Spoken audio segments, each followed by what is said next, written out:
অ্যানিভার্সারিতে খুব শখ হয়েছিল ২ হাত ভরে সুন্দর করে মেহেন্দি পরবো। সেই সাথে খুব সাডেন প্ল্যানে আমরা অ্যানিভার্সারি ট্রিপে চলে গিয়েছিলাম কক্সবাজার। লাস্ট মিনিটে কি শপিং করলাম সেই সবকিছু নিয়েই থাকছে আজকের এই ব্লগটা। আসসালামু আলাইকুম এভরিওয়ান। হোপফুলি যে যেখান থেকে ভিডিওটা দেখছেন সবাই অনেক ভালো আছেন, সুস্থ আছেন। অ্যানিভার্সারি ট্রিপে যাওয়ার ঠিক একদিন আগে আমি একটা মেহেন্দি আর্টিস্ট বুক করেছিলাম অনলাইনের মাধ্যমে, বাট আপুটা লাস্ট মোমেন্টে নিজে আর আসতে পারিনি, তার কো আর্টিস্টকে পাঠিয়েছিল। বাট এই আপুটা এসেছিল কিন্তু সিলেট থেকে, মানে আপুটা সিলেট থেকে বেড়াতে এসেছিল, তো এখানে এসে আপুটা এই অর্ডারটা নিয়েছিল। আর আপু কিন্তু সিলেটের অনেক ফেমাস একজন মেহেন্দি আর্টিস্ট, আর আমাকে কিন্তু খুব সুন্দর করে সে মেহেন্দিটা পরিয়েছে। আমি যে ডিজাইনটা দেখিয়েছিলাম এক্স্যাক্টলি সেম টু সেম খুব সুন্দর করে উনি কিন্তু দিয়েছে। আর আপুর হাতের কাজটা কিন্তু মাশাল্লাহ অনেক ভালো, আমার তো অনেক বেশি ভালো লেগেছে। তো আমি ঠিক 2 হাতে সুন্দর করে মেহেন্দিটা পরে নিয়েছি। আচ্ছা, এখন দেখাই আমি ট্রিপে যাওয়ার লাস্ট মোমেন্টে কি শপিং করেছি। তো এই যে অ্যানিভার্সারির দিন আমি যে শাড়িটা পরেছিলাম, এই শাড়িটা কিন্তু আমি আমার বোনের বিয়েতে কিনেছিলাম, বাট আমার একটাও সুন্দর ছবি তোলা হয়নি, তাই আমি ভেবেছিলাম এই শাড়িটাই আমি অ্যানিভার্সারির দিন পরবো। শাড়িটা কিন্তু ভীষণ সুন্দর, আর ওটার সাথে যে ব্লাউজ পিস সেটাও কিন্তু আমার বানানো হয়েছিল না, একদম লাস্ট মোমেন্টে তাড়াহুড়ো করে আমি বানিয়েছি। আর যে প্যাকেটের মধ্যে গ্রিন কালারের একটা গাউন দেখছো, ওটা কিন্তু আমি নিয়েছিলাম ঈদের মধ্যে, রোজার ঈদে নিয়েছিলাম। আর সেটার সাথে যে গ্রিন কালারের হেজাবটা, ওটা আমি একদম লাস্ট মোমেন্টে তাড়াহুড়ো করে কিনেছি। আর এই শাড়িটা আমি একদম লাস্টের দিন ডেলিভারি নিয়েছি। আর এই যে ব্লু কালারের হোয়াইটের কম্বিনেশন যে গাউন, এটা আমি নিয়েছিলাম নিউ মার্কেট থেকে।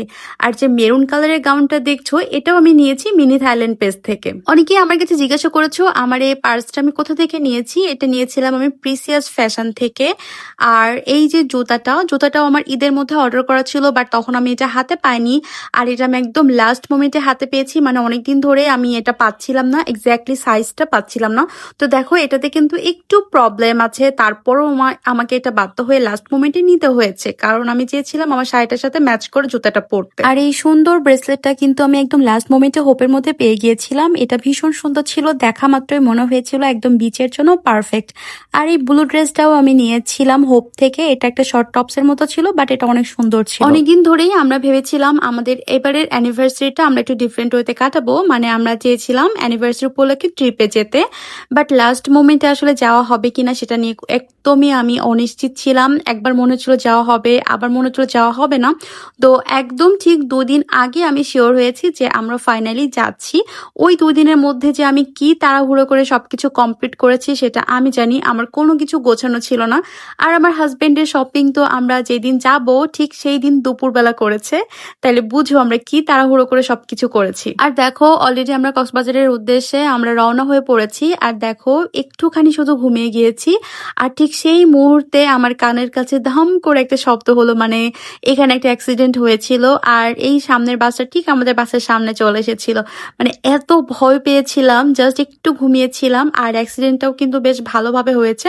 তারপরে তো আবার ঘুমিয়ে পড়েছি। তারপর আমরা কুমিল্লা বিরতিতে নেমেছিলাম, সেখান থেকে একটু চাটা খেলাম, একটু ফ্রেশ হয়ে নিলাম। তারপর এই তো কিছু খাবার দাবারও হালকা পাতলা নিয়েছিলাম। এখান থেকে একটা স্যান্ডউইচ নিয়েছিলাম, বাট স্যান্ডউইচটা এত বাজে ছিল, মানে খুবই বাজে ছিল। সবাই একজন এক এক রকম নিয়েছিলাম। আর এই ম্যাঙ্গো আইসক্রিমটা না আমি সেদিন ফার্স্ট টাইম ট্রাই করেছি, বেশ ভালো লেগেছে। দেখো অলরেডি আমরা পৌঁছে গিয়েছি। আর এই ডলফিন মোড় থেকে যে সমুদ্রটা দেখা যায়, এখান থেকে এত বেশি এক্সাইটেড লাগে যে কখন আমি সমুদ্রে পা ভিজাবো, খুব ভালো লাগে এখান থেকে, মানে অনুভূতিটা একটা অন্যরকম। আমাদের হোটেলে চেক ইন টাইম ছিল 12টার সময়, বাট আমরা একটু আগেই পৌঁছে গিয়েছিলাম, তাই আমরা একটু ভাবলাম সমুদ্র থেকে আগে পাটা ভিজিয়ে আসি।